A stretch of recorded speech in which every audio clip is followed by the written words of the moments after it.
What is happening, guys? Gary Jahman here, back at it again with a new video. Hope you're doing well, hope you're safe and happy. So in this video is all about this little guy here, the Fujifilm X-T30 Mark II.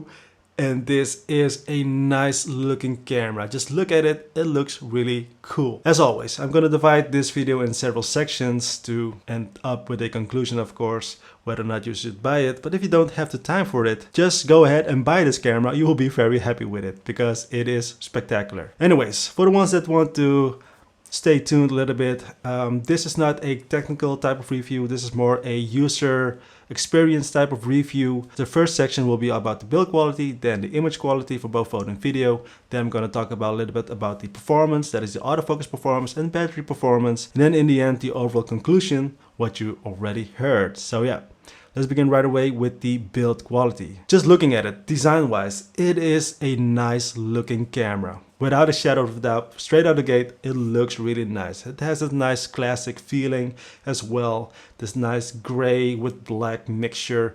It looks really cool. The buttons, as always, nice feeling. But the only thing is that this is a small camera, right? So if you got large hands, if you got big sausage fingers, if that makes any sense, then this might not be it for you. But for people with normal hands and even smaller hands, this will be very nice to use. The handling is quite nice. The grip is non-existing, as you see, but you know, what about it? What about the grip? If you just have a good strong grip on your own, you won't drop this camera. What I personally really like is that this thing has a built-in flash, which is really awesome to use as well.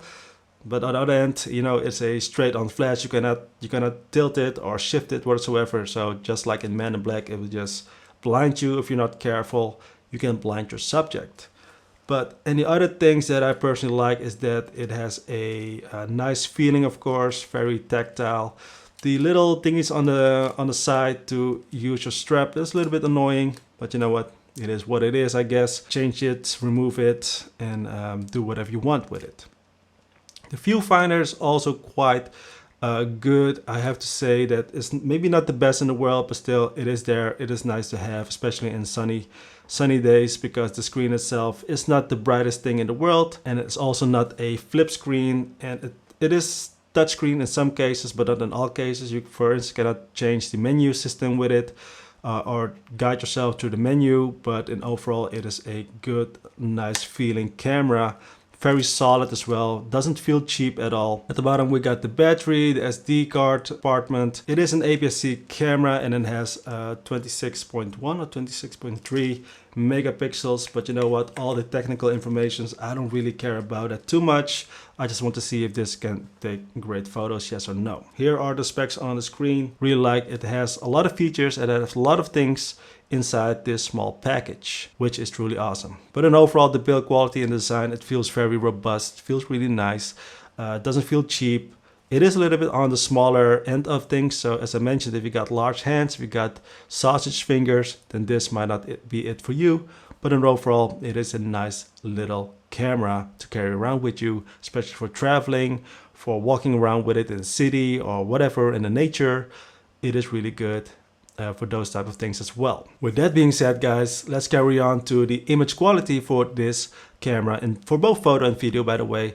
And first of all, photos, what you're seeing right now, they are all set with the standard profile or film simulations.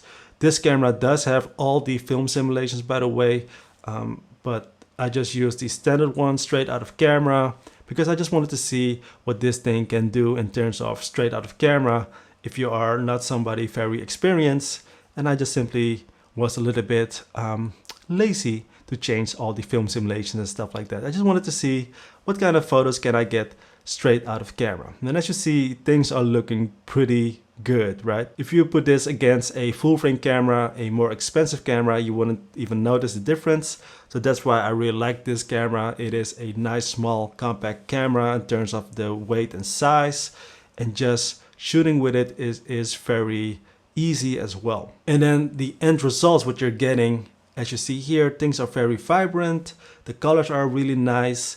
And I don't see any like particular things that make me say like, huh, this image quality is really bad or really awful, or the dynamic range is not good or something. It just, in overall, it looks as it should look.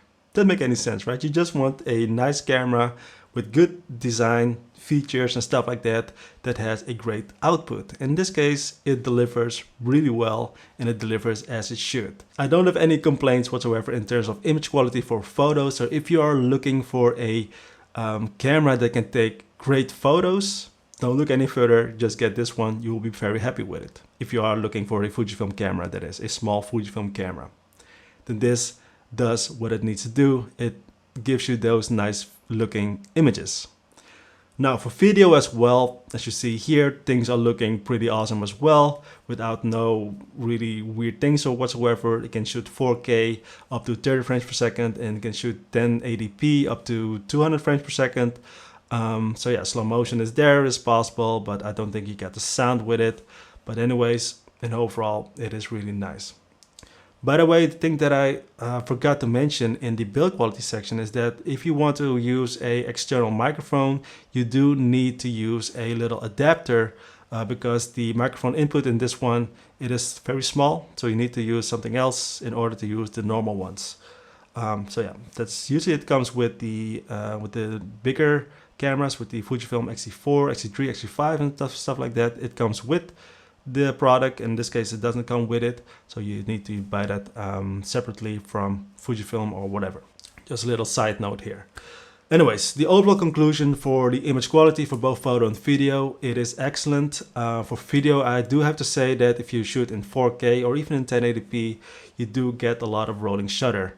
So rolling shutter is where if you pan the camera quite fast around, if you switch things quite around very fast with your camera, you do see that lines are not straight and has this little jello effect, right? So that is something that you need to be aware of. But if you are somebody that wants to do YouTube videos, talking head videos just like this, or even just like static shots, you can easily do that. You can create some beautiful things with this camera in terms of video. So don't be afraid by using this for video.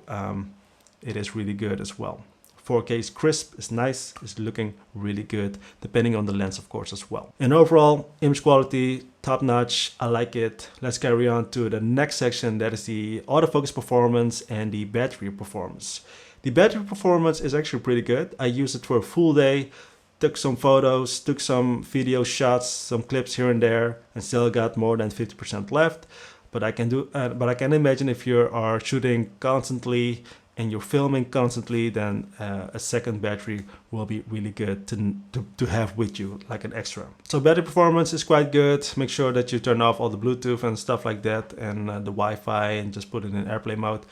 Then in the end, the autofocus performance, what about that? Is it a really reliable autofocus system? The answer is yes and no.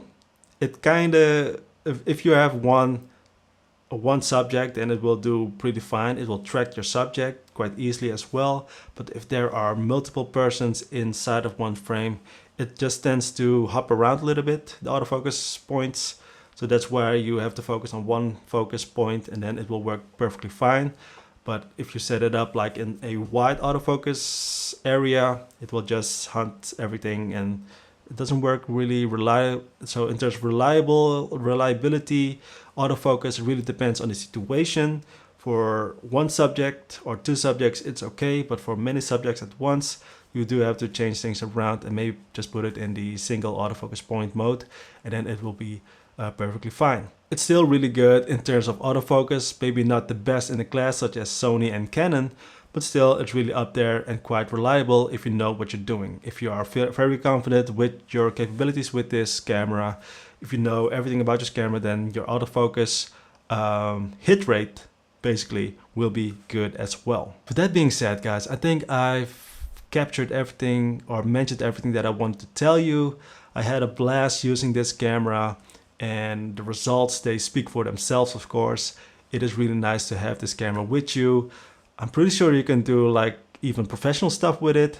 So yeah, it is a great camera in terms for photos, especially for photos. It will blow your mind. It will be very great to have with you. especially for traveling as well. Put a little pancake lens on it as well, and you'll be very happy with it. It's like having your own X100V, X106 with you, and you will be very happy with it, right? But it also, with the kit lens itself, it looks really good as well. Great. With that being said, guys, if you've got any questions, let me know in the comment section down below. So yeah, I do recommend this camera, and make sure to subscribe to the channel if not already. Like the video, comment down below what do you think. If you've got any questions, let me know.